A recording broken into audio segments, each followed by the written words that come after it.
Friends, आप सभी का स्वागत है हमारे YouTube चैनल इलेक्ट्रिकल फैक्ट्स में। जैसा कि दोस्तों आप लोग थंबनेल देख चुके होंगे कि हम आपके लिए फिर से एक बार उपस्थित हुए हैं UPPCL के प्रीवियस ईयर क्वेश्चन पेपर को सॉल्व कराने के लिए। जैसा कि हमारा पिछले दो वीडियो में हम लोग क्वेश्चन नंबर 40 तक सॉल्व किया था। आज हम लोग आगे देखेंगे क्वेश्चन नंबर 41 से। तो क्वेश्चन नंबर 41 है कि आमतौर पर डीजल विद्युत उत्पादन संयंत्र की क्षमता कितनी होती है। ऑप्शन है 100 kV से 1000 kV, 50 kV से 500 kV, 0.5 kV से 110 kV, 100 kV से 1000 kV। तो दोस्तों ये हमारा एक मास्टर क्वेश्चन आंसर पेपर है, तो इसलिए इसमें क्या है आंसर भी दिया हुआ है। तो हम लोग ये देखेंगे कि ऑप्शन ही क्यों, ठीक है। तो हमारा जो डीजल जो विद्युत उत्पादन संयंत्र होता है वो क्या होता है, हमारा बहुत ही स्मॉल कैपेसिटी का होता है। इसलिए हम लोग क्या करेंगे, इसको ऑप्शन नंबर सी करेक्ट करेंगे, ठीक है। तो दोस्तों नेक्स्ट हम लोग देखते हैं कि हमारा क्वेश्चन है क्वेश्चन नंबर 42। एक प्रतिक्षेप स्टार्ट प्रेरण मोटर एक डैश होता है। ऑप्शन है single phase AC motor, series motor, shunt motor, DC motor, ठीक है। तो दोस्तों ये पूछा है रिपल्सन स्टार्ट मोटर के बारे में, ठीक है। तो इसका जो ऑप्शन होगा वो होगा क्या, ऑप्शन ए। क्यों? क्योंकि हमारा जो रिपल्सन स्टार्ट मोटर होता है क्या होता है, हमारा सिंगल फेज AC मोटर होता है, ठीक है। नेक्स्ट क्वेश्चन देखते हैं क्वेश्चन नंबर 43। एक नियॉन संकेत ट्यूब की अधिकतम लंबाई हो सकती है। ये तो डाटा फिक्स होता है, इसलिए इसमें कुछ ज़्यादा बताने की ज़रूरत ही नहीं है। ऑप्शन देख लिए 10 मीटर, 6 मीटर, 5 मीटर, 8 मीटर। तो इसमें क्या होगा, 5 मीटर का ऑप्शन ही क्या होगा, करेक्ट होगा। और जो ये लंबाई, जो इसकी लेंथ होती है, जो लंबाई होती है वह इसके क्या होते हैं, जो प्रकाश अंदर जो उत्पन्न होती है, ठीक है, वो इसके लंबाई पर भी निर्भर करती है नियॉन संकेत ट्यूब में, ठीक है, नियॉन साइन ट्यूब में। क्वेश्चन नंबर 44 है इन 3 phase supply system which type of earth leakage circuit breaker is used. मतलब ये पूछ रहा है कि 3 फेज सप्लाई सिस्टम में किस प्रकार का हम लोग अर्थ लीकेज सर्किट ELCB का प्रयोग करेंगे। तो जैसा कि आप लोग जानते हैं 3 फेज सिस्टम में क्या होता है, 3 फेज 4 वायर होते हैं। तो इसलिए इसका क्या होगा, 4 पोल के जितने भी होंगे, जिसमें हमारा न्यूट्रल भी क्या हो, न्यूट्रल भी हमारा क्या हो, कंसिडर्ड हो। इसलिए हम लोग क्या करेंगे, वहाँ पे हम लोग किसका पोल करेंगे, 4 पोल का इस्तेमाल करेंगे। इसलिए वो 4 पोल वाला ये ऑप्शन सही है, ठीक है। नेक्स्ट क्वेश्चन देखते हैं क्वेश्चन नंबर 45। स्टार्टिंग और रनिंग वायरिंग के बीच, ये वाइंडिंग होगा, स्टार्टिंग और रनिंग वाइंडिंग के बीच का फेज अंतर कितना होता है। तो जैसे कि आप लोग जानते हैं कि स्टार्टिंग और रनिंग वाइंडिंग किसके में होता है, सिंगल फेज इंडक्शन मोटर में ही होता है। स्टार्टिंग वाइंडिंग आपका पतले तारों से अधिक टर्न की बनती है और रनिंग वाइंडिंग आपकी मोटे तारों की कम टर्न की बनती है, ठीक है। तो यहाँ पे जो होगा वो क्या होता है, 90 डिग्री के दोनों फेज अंतर पे होंगे। तो इसलिए इसका विद्युतिक रूप से 90 डिग्री के फेज अंतर पे होंगे, ठीक है।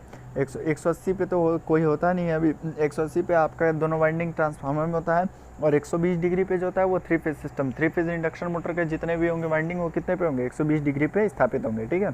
नेक्स्ट क्वेश्चन देखते हैं कि क्वेश्चन नंबर 46। सीसा एसिड बैटरी में निम्न में से किस इलेक्ट्रोलाइट का प्रयोग किया जाता है। तो आप लोग को सभी को पता है कि जो हमारा लेड एसिड बैटरी होता है उसमें किसका प्रयोग किया जाता है, डाइल्यूट सल्फ्यूरिक एसिड, जिसका फॉर्मूला होता है H2SO4। ऐसे लिखा रहता है डाइल्यूट, ठीक है, डाइल्यूट H2SO4, ठीक है, इसका ये लिखा रहता है, ठीक है। तो इसलिए इसका ऑप्शन नंबर 4 करेक्ट हो जाएगा, ठीक है।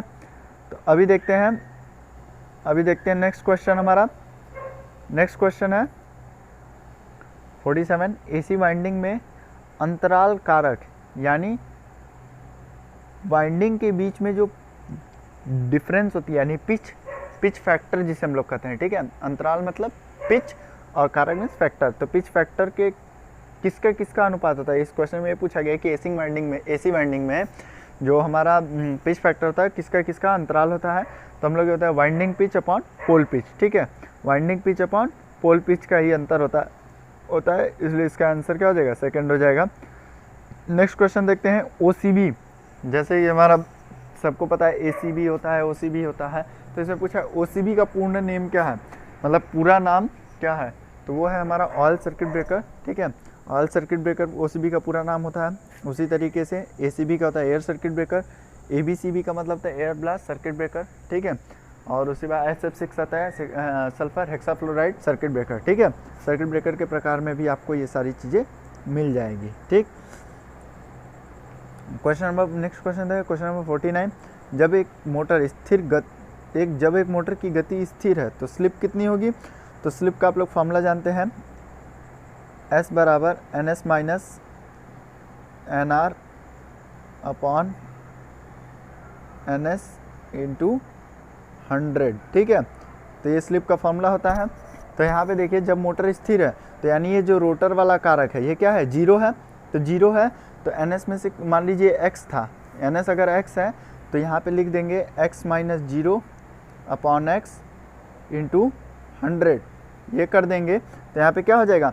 x में 0 गया तो x बचा, x से x कैंसिल हो जाएगा। जब x से x कैंसिल होगा तो यहाँ पे 1 हो जाएगा, 1 इंटू 100 मतलब 100%। तो इसलिए जब मोटर हमारी स्थिर रहती है तो उसका कितना होता है हमारा स्लिप? 100% होता है। और ये ध्यान रखिएगा कि जब हमारी मोटर रुकी स्टैंड स्टिल पोजीशन में होगी या स्टार्टिंग पोजीशन में होगी तो जो उसकी फ्रिक्वेंसी होगी, रोटर फ्रिक्वेंसी होगी, वो भी क्या होगी? सप्लाई फ्रिक्वेंसी के बराबर होगी, ठीक है। सप्लाई फ्रिक्वेंसी के बराबर होगी। क्यों? क्योंकि परसेंटेज एफ आर बराबर यानी रोटर फ्रिक्वेंसी बराबर क्या होता है? Slip into stator frequency. तो जब हमारा स्लिप इकाई है तो इकाई होने पे क्या हुआ? हमारा सप्लाई फ्रिक्वेंसी के क्या होगा? बराबर होगा। इसलिए यहाँ पे रोटर फ्रिक्वेंसी और सप्लाई फ्रिक्वेंसी दोनों क्या होता है? स्टिल कंडीशन में बराबर होता है या स्टार्टिंग कंडीशन में बराबर होता है। और जो स्लिप का मान होता है जब गति हमारी स्थिर है, मतलब चल नहीं रहा है मोटर, तो वो हमारा क्या होगा? इकाई होगा या 100% होगा, ठीक है। अभी देखते हैं नेक्स्ट क्वेश्चन। क्वेश्चन नंबर 50 है, डीसी मोटर में जो स्टार्टर होते हैं वो कितने प्रकार के होते हैं, ठीक है। क्वेश्चन पूछा है डीसी मोटर में स्टार्टर कितने प्रकार के होते हैं, जैसे कि हमारा एसी मोटर में होता है, ठीक है। उसी तरह से डीसी मोटर में पूछा है कि डीसी मोटर में स्टार्टर कितने प्रकार के होते हैं। तो आप लोगों को सभी को पता है कि डीसी मोटर में कितने प्रकार के स्टार्टर होते हैं? 3 प्रकार के स्टार्टर होते हैं, 2 पॉइंट, 3 पॉइंट और 4 पॉइंट। तो इसलिए इस क्वेश्चन का आंसर हो जाएगा सेकेंड। 3 प्रकार के होते हैं, ठीक है। कौन कौन से? 2 पॉइंट, 3 पॉइंट और 4 पॉइंट। 2 पॉइंट का इस्तेमाल सीरीज मोटर के लिए किया जाता है, 4 पॉइंट का शंट के लिए, और इसका क्या बोलते हैं 4 पॉइंट का शंट एंड कंपाउंड के लिए, और 3 पॉइंट का शंट मोटर के लिए, ठीक है। क्लियर है? अभी देख लेते हैं नेक्स्ट क्वेश्चन। क्वेश्चन नंबर 51 है, फ्लोरेसेंट लैम्प में इस्तेमाल होने वाले इलेक्ट्रॉनिक चोक का पावर फैक्टर क्या होता है। तो आप लोग जानते हैं कि जो हमारा चोक होता है वो क्या होता है? एक तरह से इंडक्टर होता है। तो इंडक्टर का पावर फैक्टर कितना होता है? 0.98 लैगिंग, ठीक है, 0.98 लैगिंग। यानी इसको अगर परसेंटेज में कन्वर्ट किया जाए तो 98% के अप्रॉक्सीमेटली आएगा। तो इसलिए इसका ऑप्शन क्या हो जाएगा? A option is the correct, यानी 98% इसका चोक होगा। चोक का क्या होगा? पावर फैक्टर होगा, ठीक है। नेक्स्ट क्वेश्चन देखते हैं, भारत में बिजली की प्रचालन आवृत्ति कितनी है? 50 हर्ट्ज है, ठीक है। ये तो आप लोग को सभी को पता है कि जो भारत में बिजली की प्रचालन होती है, आप जो पैदा की जाती है, जनरेट की जाती है, वो कितनी होती है? 50 हर्ट्ज पे ही होती है, ठीक है। क्यों नहीं कम पे रखी जाती है? क्योंकि कम पे रखने पे टाइम पीरियड का मान क्या होगा? अधिक हो जाता है। और अगर 50 हर्ट्ज से ऊपर रखते हैं तो आयरन लॉस या ईडी करंट लॉस जो होता है, ठीक है, ईडी करंट लॉस का मान बढ़ जाता है। क्यों? वो भी स्क्वायर के फॉर्म में बढ़ता है, क्योंकि ईडी करंट लॉस बराबर क्या होता है? b² f² t², ठीक है। तो यहाँ पे जो f है उसके स्क्वायर में क्या होगा? हमारा लॉस बढ़ेगा, जिससे हमारी मशीन की एफिशिएंसी क्या हो जाएगी? कम हो जाएगी। इसलिए जो हम लोग का भारत में बिजली बनता है वो कितने पता है? 50 हर्ट्ज पे, ठीक है। तो दोस्तों यहाँ पे 2 क्वेश्चन आपको क्लियर हो गया कि भारत में जो हमारी बिजली होती है वो कितने हर्ट्ज पे बनती है और क्यों बनती है, ठीक है। नेक्स्ट क्वेश्चन देखते हैं, क्वेश्चन नंबर 53, तार के मानक गेज की सीमा। आप लोग को पता है वायर गेज किस किस साइज में आता है? 0 से लेके 36 SWG। SWG का जो फुल फॉर्म है स्टैंडर्ड वायर गेज है, ठीक है। तो इसको ध्यान में रखिएगा, 0 से लेके 36 तक की। इसमें एक चीज़ और है कि जो जितना बड़ा नंबर होगा, ठीक है, जो जितना बड़ा नंबर होगा तार की साइज उतनी क्या होगी? पतली होती जाएगी। और जो जितना छोटा नंबर होगा उसमें तार की साइज बड़ी हो जाएगी। क्लियर है? ओके, नेक्स्ट क्वेश्चन देखते हैं। क्वेश्चन नंबर है 54, एक पूर्ण लोड वाले ट्रांसफार्मर में तांबे का क्षय 1000 वाट है, तो आधे लोड पर क्षय की गणना कीजिए। तो देखिए इसके लिए सीधा सा फॉर्मूला लगता है कि जो भी हमारा पूर्ण लोड पे दिया गया हो कॉपर लॉस, ठीक है, वो हमारा 1000 वाट जो भी दिया हो, अगर हमसे आधे लोड पे पूछ रहा है, आधे लोड पे पूछेगा तो हम लोग क्या करेंगे? जो आधे का है, ठीक है, यहाँ देखिए कि अगर आधे लोड पे पूछा है तो हम लोग क्या करेंगे? दिए हुए लोड का यानी आधे लोड पे पूछा है तो 2 का स्क्वायर कर देंगे और किसमें इसका मल्टीप्लाई कर देंगे दिए हुए वाट का, मतलब दिए हुए तांबे के 6 का जब मल्टीप्लाई करेंगे, गुणा कर देंगे स्क्वायर से उसके जितने लोड पे पूछा गया है, तो ये इसका फॉर्मूला बनता है 1/4, ठीक है, 1/4 इंटू 1000, ठीक है। तो ये जब इससे डिवाइड होगा तो कितना आएगा, 250 आएगा, यानी 250 वाट। तो यहाँ पे देखिए इसका आंसर क्या हो जाएगा, 200 वाट करेक्ट हो जाएगा, ठीक है। नेक्स्ट क्वेश्चन देखते हैं, एक थर्मोकपल उपकरण किस पे काम करता है? तो ये ध्यान रखिएगा, थर्मोकपल जो भी इंस्ट्रूमेंट होते हैं हमारे मेजरिंग इंस्ट्रूमेंट में, वो किस पे काम करता है, पीजो इलेक्ट्रिक इफेक्ट पे काम करते हैं, सीबेक के इफेक्ट पे काम करते हैं। ये क्या होता है कि इसमें क्या होता है, दो डिफरेंट टाइप के एक पतली सी स्ट्रिप बनाई जाती है और दोनों को गर्म किया जाता है, तो उसके कारण हीटिंग इफेक्ट के कारण उसमें क्या होता है, पोटेंशियल डेवलप हो जाता है और उससे हमारा क्या होता है, हमारे जो पॉइंटर होता है वो डिफ्लेक्ट कर जाता है और वो रीडिंग कुछ शो कर देता है। तो इसलिए अब कहते हैं हम लोग कि पीजो इलेक्ट्रिक इफेक्ट पे ही हमारा थर्मोकपल इक्विपमेंट क्या करते हैं, काम करते हैं, ठीक है। नेक्स्ट क्वेश्चन है हमारा कि question number 56, DC series motor का प्रारंभिक टार्क कैसा होता है? तो आप लोग जानते हैं कि डीसी सीरीज मोटर का प्रारंभिक टार्क कुछ होता है और इसका प्रयोग किस लिए किया जाता है, ट्रांजैक्शन के कार्य के लिए किया जाता है, ठीक है। तो इसमें देखिए इसका ऑप्शन नंबर 2 करेक्ट हो जाएगा, क्लियर है। नेक्स्ट क्वेश्चन है क्वेश्चन नंबर 57, ट्राई स्क्वायर का प्रयोग कोण की सटीकता को मापने के लिए किया जाता है। तो आप लोग जानते हैं कि ट्राई स्क्वायर क्या होता है, एक बेंडिंग होता है जो किसी जॉब को कॉर्नर पे 90 डिग्री चेक करने के लिए इस्तेमाल किया जाता है। तो 90 डिग्री कब चेक करेगा, जब उसका खुद का एक 90 डिग्री पे एंगल मुड़ा होगा, तो इसलिए इसका आंसर हो जाएगा 90 डिग्री, क्लियर है। नेक्स्ट क्वेश्चन है क्वेश्चन नंबर 58, प्रत्यावर्ती का कार्य सिद्धांत क्या है? प्रत्यावर्तित का कार्य सिद्धांत, यानी ये उस अल्टरनेटर के बारे में पूछा है, ठीक है। ये ध्यान रखिएगा, प्रत्यावर्तक का है, प्रत्यावर्तित का है या फिर अल्टरनेटर का है, वो एक ही चीज़ के बारे में ना, यानी एसी जनरेटर, ठीक है। तो वो किसके सिद्धांत पे काम करता है, हमारा फराडे के विद्युत चुंबकीय प्रेरण सिद्धांत पे काम करता है, क्लियर है।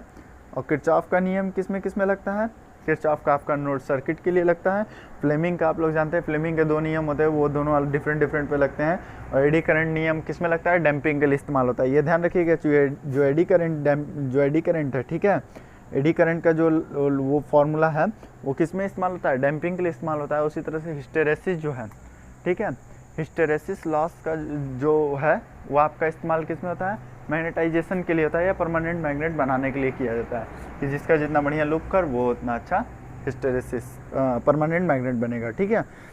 क्वेश्चन नंबर 59 है, हाई स्पीड स्टील में कार्बन का प्रतिशतता कितनी होगी? तो जैसा कि आप लोग जानते हैं ये भी एक फैक्ट है, तो ये 0.75 से 1.0 तक की होगी, ठीक है। नेक्स्ट क्वेश्चन देखते हैं, एमसीबी का पूरा नाम। ये तो बहुत इजी क्वेश्चन पूछ लिया। एमसीबी का पूरा नाम था मिनिएचर सर्किट ब्रेकर, ठीक है। उसी तरह से एमसीसीबी का moulded case circuit breaker, RCCB residual current circuit breaker और ELCB earth leakage circuit breaker, ठीक है। ये चीज़ें आप लोग याद कर लीजिएगा, ठीक है, फुल फॉर्म ज़्यादा पूछता है।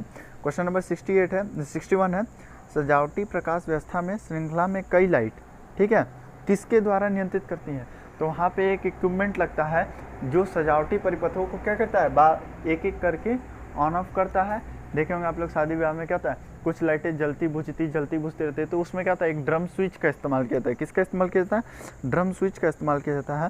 तो वो क्या करता है कि हमारे एक परिपथ को ऑन करता है, दूसरे को ऑफ करता है, एक को ऑन करता है, दूसरे को ऑफ करता है। इस तरह से करते हुए क्या करता है, हमारा पूरे सर्किट को ऑन ऑफ करता रहता है और हमारी लाइटें क्या होती है, कुछ देर कुछ जलती हैं, कुछ देर कुछ जलती हैं। इसलिए क्या होता है, हमको एक अच्छा सा विजुअल इफेक्ट दिखाता है, ठीक है। तो ड्रम स्विच का इस्तेमाल करके हम लोग उसको प्रयोग में लाते हैं। नेक्स्ट क्वेश्चन है कि BIS के अनुसार फर्श से छत के पंखे की न्यूनतम ऊंचाई होनी चाहिए। तो आप लोग जैसा कि जानते हैं कि पंखा कितना ऊंचाई पे होना चाहिए, न्यूनतम 2.75 और अधिकतम 3 मीटर, ठीक है। ये ध्यान रखिएगा, इसमें क्या पूछा है, न्यूनतम पूछा है, ठीक है, न्यूनतम पूछा है तो हम लोग कितना मारेंगे, 2.75। अगर यहीं पे अधिकतम पूछता तो हम लोग क्या लिखते हैं, 3 मीटर, ठीक है। 3 मीटर हम लोग क्या करते हैं, इसका आंसर करते हैं। तो ये चीज़ क्लियर रखिएगा आप लोग कि हमारा जो फर्श की जो छत के पंखे की जो ऊंचाई है न्यूनतम वो कितनी है, 2.75, मैक्सिमम 3 पॉइंट, ठीक है, 3.0। नेक्स्ट क्वेश्चन है क्वेश्चन नंबर 63, वोल्टेज ग्रेड में 650 वोल्ट से 33,000 वोल्ट के बीच की सीमा को कहा जाता है, यानी 650 से लेकर 33 केवी तक की लाइन को क्या कहा जाता है? हाई टेंशन लाइन कहा जाता है, ठीक है, उच्च वोल्टेज वाली लाइन कहा जाता है। क्या कहते हैं उसको? उच्च वोल्टेज वाली लाइन कहते हैं। और एक चीज़ और ध्यान रखिएगा, LT और LV में डिफरेंस, जो हमारा LT होता है, लो टेंशन जो होता है, वो आपका इस्तेमाल किया जाता है हमेशा 1000 वोल्ट तक, ठीक है। और जो हमारा LV होता है यानी लो वोल्टेज होता है, वो कितना होता है? 250 वोल्ट या 440 वोल्ट, उससे ऊपर नहीं होता है, ठीक है। ये चीज़ दोनों में क्लियर कर लीजिएगा। क्वेश्चन नंबर 64 है, यदि 1.5 वोल्ट के 6 सेल श्रृंखला में जुड़े हुए हैं लेकिन एक सेल क्या विपरीत दिशा में जुड़ा हुआ, तो फिर कुल वोल्टेज कितनी होगी? तो ये देखिए, इसका बहुत सीधा सीधा सा है कि देखिए, जितना सेल विपरीत दिशा में है ना, उसका एक एक्स्ट्रा क्या करेगा, वो वापस से मतलब टोटल वोल्टेज में से घटा देगा। तो हम लोग या तो इसमें से 2 माइनस कर दें, 6 सेल है, 6 सेल में से 2 माइनस करें तो 4 हो जाएगा, 15 चौके 60, यानी 1.5 × 6। इसको ऐसे देखिए कि एक सेल विपरीत में जुड़ा हुआ है, तो ये अपने साथ एक और सेल का भी वोल्टेज घटाएगा। तो टोटल 6 सेल है, 6 सेल में से 2 सेल माइनस कर देंगे तो 4 सेल हो जाएगा, ठीक है। ये ध्यान रखिएगा कि जितना विपरीत होगा उससे एक अधिक अपना, मतलब उसी के जस्ट रेशियो में, अगर 2 है तो 4 को ख़त्म करे, 3 है तो 6 को ख़त्म करेगा, ठीक है। उसी तरीके से जब 1 है तो 2 को ख़त्म किया, तो इसलिए 6 में से 2 गया तो 4 बचा।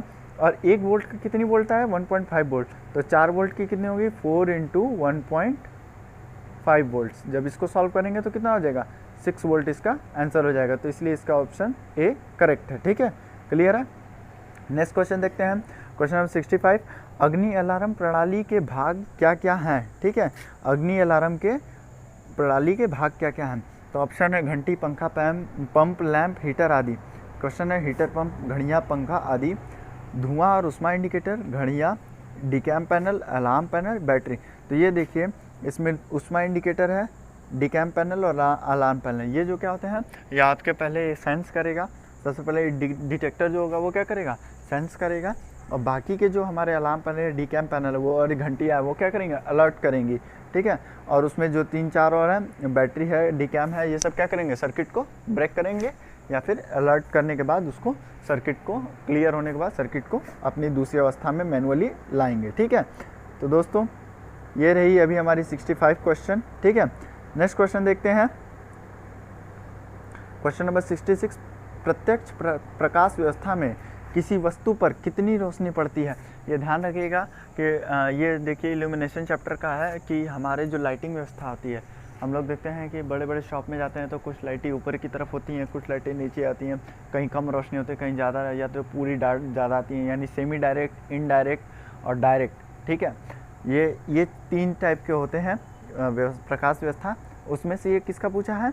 प्रत्यक्ष, मतलब डायरेक्ट लाइटिंग की पूछी है। तो डायरेक्ट लाइटिंग में बल्ब का जो फिलामेंट होता है नीचे की तरफ होता है, और वो पूरी की पूरी प्रकाश क्या करता है? नीचे स्कैटर्ड करता है, लगभग उसका 10% पार ऊपर जाता है। तो इसलिए यहाँ पे 90% क्या होगा? 90% प्रकाश व्यवस्था क्या होगी? नीचे की तरफ आएगी और बाकी के ऊपर चली जाएगी, ठीक है। क्वेश्चन नंबर 67 है, 1200 मीटर तार में 60 ओम का प्रतिरोध है, तो 240 मीटर तार के प्रतिरोध की गणना करें। तो ये तो बहुत सिंपल सा क्वेश्चन है। देखिए 1200 मीटर में 60 ओम है, ठीक है, 1200 मीटर में 60 ओम है, तो 240 मीटर में कितना हो जाएगा? 1200 डिवाइडेड बाई 60 करेंगे तो हमारा हो जाएगा 1/20, 1/20 हो जाएगा। 1/20 जब हो जाएगा, यहाँ देखिए कि हम लोग पहले 1 मीटर का निकाल लेते हैं। 1 मीटर का कितना होगा? तो 60 ओम डिवाइडेड बाई 1200, ठीक है। तो ये कितना हो जाएगा? 1/20, यानी 1 मीटर में 1/20 है, तो हमारा 240 मीटर में, यानी 240 मीटर में कितना होगा? 240 गुणे 1/20, तो ये 0 से 0 कैंसिल हो जाएगा, 2 से 24 जाएगा तो 12, यानी 240 मीटर में 12 ओम का क्या होगा? प्रतिरोध होगा, क्लियर है। और 1 मीटर में कितना होगा? 1/20 होगा। ये चीज़ें आप लोग क्लियर रखिएगा। ये बहुत ही सिंपल मैथ का एकदम सिंपल सा क्वेश्चन या उदाहरण ले सकते हैं, ठीक है, उसी के अनुसार ये लगाया गया है। क्वेश्चन नंबर 68 है, BIS के अनुसार इमारत और ध्रुव इलेक्ट्रोड के बीच की दूरी कितने से कम नहीं होनी चाहिए? यानी जो हमारा मशीनरी जहाँ रखा हुआ है, यानी भवन जहाँ है, उससे इलेक्ट्रोड जहाँ पे वो गाड़ा गया है इलेक्ट्रोड, उसकी दूरी कितनी होनी चाहिए? 1.5 मीटर, क्लियर है। यानी आपको ये ध्यान में रखना है कि हमारे भवन से जो इलेक्ट्रोड हो अर्थिंग का वो कितना दूरी हो, 1.5 मीटर हो, और दो इलेक्ट्रोड के बीच में कम से कम 5 मीटर की क्या हो, दूरी हो। क्लियर है? ये दो चीज़ें आप लोग याद रखिएगा। नेक्स्ट क्वेश्चन है क्वेश्चन नंबर 69। करंट ट्रांसफार्मर है एक, आप लोग जानते हैं कि करंट ट्रांसफार्मर क्या है, हमारा इंस्ट्रूमेंट ट्रांसफार्मर है। और करंट ट्रांसफार्मर में क्या होता है, हम लोग करंट को अधिक मान के लाइन करंट को कम मान पे घटाकर, ठीक है, कम मान पे घटाकर उसका प्रयोग करते हैं। तो ये ध्यान रखिएगा, जो हमारा सीटी हुआ वो क्या हुआ, एक तरह से स्टेप अप हुआ। क्यों? क्योंकि हम लोग ये कहते हैं कि जो हमारा ट्रांसफार्मर वोल्टेज को बढ़ाएगा तो उसका क्या होगा, करंट कम होगा। तो हम लोग क्या कर रहे हैं, सिटी में करंट कम कर रहे हैं, वोल्टेज बढ़ रहा है, तो इसलिए हम लोग क्या कर सकते हैं कि हमारा जो ये करंट ट्रांसफार्मर वो क्या है, एक तरह का स्टेप अप ट्रांसफार्मर है। क्लियर है? और उसी तरह से पोटेंशियल ट्रांसफार्मर देखिए, तो पोटेंशियल ट्रांसफार्मर में क्या होगा, पोटेंशियल ट्रांसफार्मर में करंट को क्या कर रहे हैं हम लोग, अधिक कर रहे हैं, लेकिन वोल्टेज को घटा रहे हैं। उसमें वोल्टेज के मान को कम करके हम लोग रीडिंग लेते हैं, और इसमें क्या कर रहे हैं, करंट के मान को कम करके रीडिंग ले रहे हैं। क्लियर है? नेक्स्ट क्वेश्चन देखिए, क्वेश्चन नंबर 70 है कि केबल के जोड़ों के लिए लग्स किस सामग्री के बने होते हैं। तो जैसा कि आपको पता है कि हम लोग के केबल टर्मिनेटिंग करते समय अगर आपको नट बोल्ट की व्यवस्था है कहीं पे, तो वहाँ पे क्या किया जाता है, केबल टर्मिनेटिंग के लिए लग्स लगाए जाते हैं। तो लग्स किस मटेरियल के बनते हैं, जो भी चालक हम लोग प्रयोग कर रहे हैं, ठीक है, जो भी हम लोग केबल या तार में हम लोग जो चालक प्रयोग कर रहे हैं, उसी मटेरियल का क्या बनना चाहिए, हमारा लग बनाना चाहिए। अगर एल्युमिनियम का प्रयोग करें तो एल्युमिनियम का, कॉपर का प्रयोग कर रहे हैं तो कॉपर का। और हम लोग जानते हैं कि जो हमारे जितने भी वायर्स होते हैं उसमें क्या होता है, ज़्यादातर कॉपर और एल्युमिनियम का ही प्रयोग होता है। तो इसलिए जो हमारे लग होंगे वो भी किसके बने होंगे, एल्युमिनियम और कॉपर के। ठीक है, तो दोस्तों आज की वीडियो में हमारी ये रही क्वेश्चन नंबर 41 से लेकर 70 तक का। नेक्स्ट हम लोग देखेंगे अगले पार्ट में क्वेश्चन नंबर 71 से लेकर के लास्ट 150 तक। तो दोस्तों अगर आपको हमारा वीडियो अच्छा लगे तो इसे लाइक करिएगा, शेयर करिएगा, सब्सक्राइब करिएगा, और इसे न्यू नोटिफिकेशन के लिए बेल आइकन जरूर प्रेस करें। Thank you.